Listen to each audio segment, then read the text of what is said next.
Selamat datang di channel Ye Chen Ping Mania.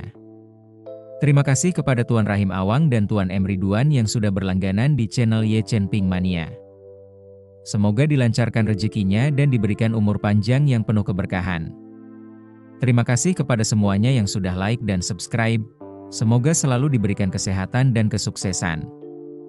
Naga tak terkalahkan bab 7318 sampai bab 7319. Ye Chen tidak segera memberitahu Gu Qihui tentang masalah ini.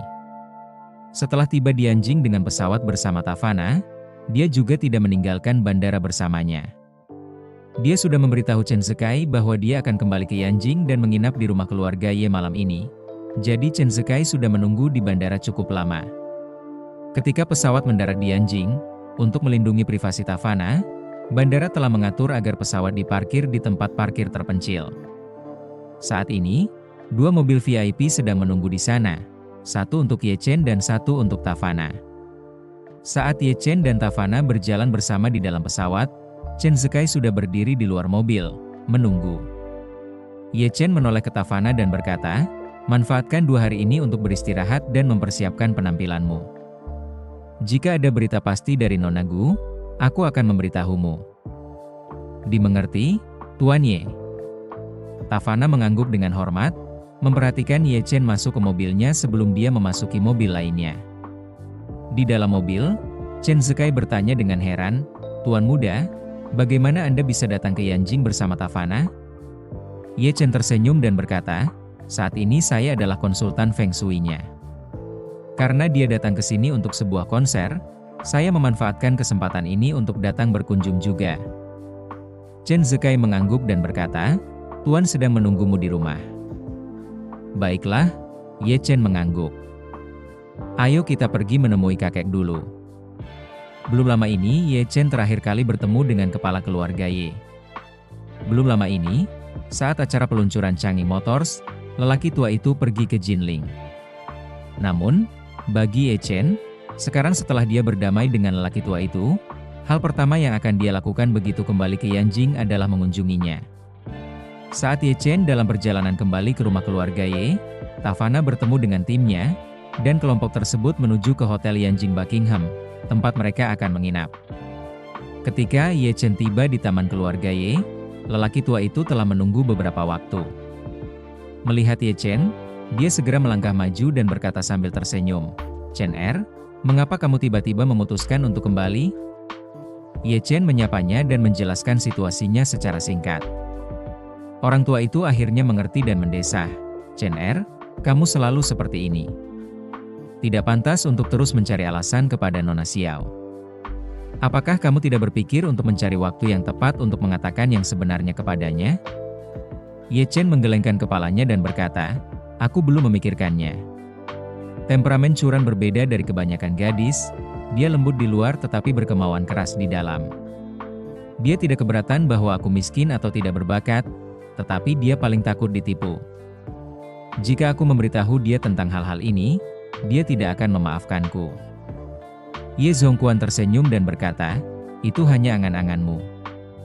Emosi lebih penting daripada apapun. Yang dia hargai adalah dirimu sebagai pribadi, bukan apakah kamu miskin atau kaya.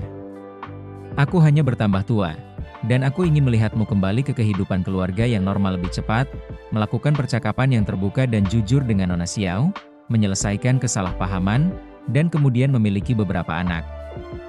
Ye Chen menghela napas dan berkata, "Kakek, yang sedang kupikirkan bukan hanya kepribadian Curan.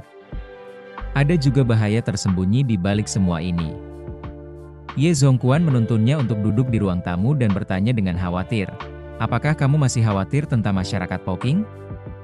"Bukan hanya masyarakat Poking," jawab Ye Chen. Ye Zhongquan berkata, "Jika kau bersedia, kau bisa menceritakannya secara rinci. Mari kita mengobrol baik-baik, hanya kita berdua." "Ah," Ye Chen mendesah.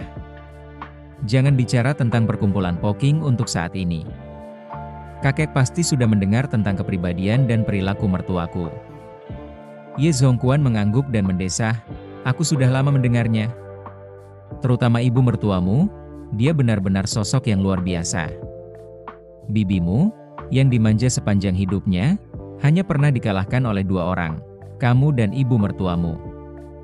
Ye Chen tampak khawatir dan berkata, alasan mengapa aku tidak memberitahu Curan kebenarannya ada hubungannya dengan mereka. Curan adalah gadis yang sangat berbakti. Jika aku memberitahu dia tentang hal-hal ini, kemungkinan besar dia akan memberitahu orang tuanya. Terima kasih masih menyimak channel Ye Chen Ping Mania. Dan mertuaku tidak mudah diajak bicara. Jika mereka tahu tentang latar belakangku yang kuat, mereka mungkin akan menjadi lebih sombong. Jika kabar itu tersebar, rencanaku bisa hancur. Itu masuk akal, kata Ye Zongquan setelah merenung sejenak, lalu mengangguk dengan serius. Alan dan Xiao Changkun keduanya adalah faktor yang sangat tidak stabil, dan ketika keduanya kehilangan kesabaran, mereka bisa menjadi sangat gegabah, terutama Alan.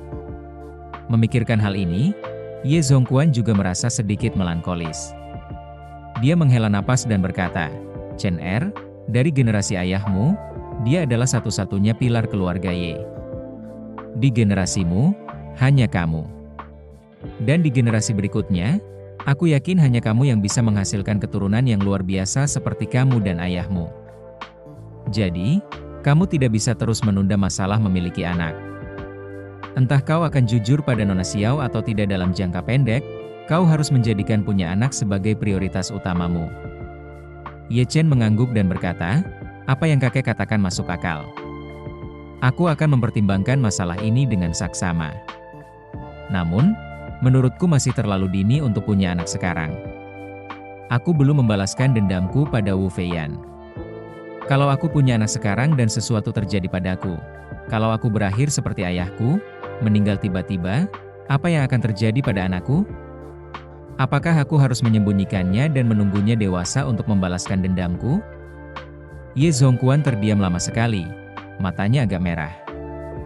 Setelah jeda yang lama, dia perlahan berkata, beberapa hari yang lalu, saya bertemu dengan Yan Song. Ye Chen tahu bahwa Yan Song yang dimaksud kakeknya adalah ayah Gu Qiui, Gu Yan Song, paman Gu. Jadi dia bertanya, apa yang kamu dan paman Gu bicarakan? Ye Zongquan berkata dengan penuh emosi, Yan Song memberitahu saya bahwa Nanan berencana untuk pensiun dari industri hiburan. Setelah pensiun, dia berencana untuk tidak melakukan apapun selain tinggal di sisi orang tuanya. Pada titik ini, dia berhenti sejenak, matanya yang tua menatap tajam ke arah Ye Chen saat dia berkata dengan sungguh-sungguh, menunggumu. Jika digabungkan, itu berarti dia akan tetap berada di sisi orang tuanya, menunggumu. Menunggu aku? Ye Chen tiba-tiba teringat perjanjian 3 tahun Gu Yan Song. Dia mengatakan akan memberi Ye Chen waktu 3 tahun untuk menyelesaikan masalah pernikahannya, dan setelah 3 tahun, Ye Chen akan menikahi Gu Qiui. Pada saat itu, Ye Chen tidak setuju ataupun tidak setuju. Bagaimanapun, itu adalah pengaturan pernikahan yang dibuat oleh orang tuanya, dan Gu Yan Song adalah saudara terdekat ayahnya. Bagaimana dia bisa menolak mentah-mentah di depannya? Namun waktu terus berjalan maju. 3 tahun telah berlalu, dan itu terasa panjang sekaligus pendek. Melihat Ye Chen tetap diam, Ye Zongquan melanjutkan, Yan Song juga sangat peduli dengan generasi penerusmu. Dia adalah saudara laki-laki terbaik ayahmu dan sangat peduli dengan kelanjutan garis keturunanmu. Ye Chen merasa bahwa kakeknya mengisyaratkan sesuatu, jadi dia berkata, kakek, jika kamu memiliki sesuatu untuk dikatakan, katakan saja secara langsung. Tidak perlu bertele-tele. Hanya kita berdua di sini, tidak ada orang luar. Ye Zongquan mengangguk dan berkata-kata demi kata, ide Yan Song adalah kamu tidak harus segera menikahi Nanan, tetapi dia berharap Nanan bisa memiliki anakmu terlebih dahulu, untuk melanjutkan garis keturunan keluargamu. Bagaimana mungkin? Ye Chen berdiri dengan panik dan menolak dengan tegas, aku tidak bisa memberikan status yang pantas kepada Nanan, aku juga tidak bisa secara terbuka membesarkan anak di sisinya. Ini sama sekali tidak pantas. Kau bodoh sekali. Ye Zongquan jarang sekali marah kepada Ye Chen, tetapi sekarang dia berbicara dengan tegas. Keluarga Gu adalah keluarga terkemuka dan terhormat. Nanan adalah putri tunggal keluarga Gu dan salah satu penyanyi paling terkenal di antara orang-orang Tiongkok. Bisa dibilang dia adalah seorang putri yang dikagumi oleh jutaan orang. wanita yang sangat bangga dan berprestasi. Dan Paman Gu Emyu rela membiarkannya memiliki anak di luar nikah, diam-diam melahirkan keturunanmu. Bagaimana kau masih bisa menolak? Di mana martabat Paman Gu Emyu? Dengan itu, Ye Zongquan menambahkan, biar ku beritahu. Ini bukan hanya ide Paman Gu, ini keputusan bulat seluruh keluarga Gu. Bersambung.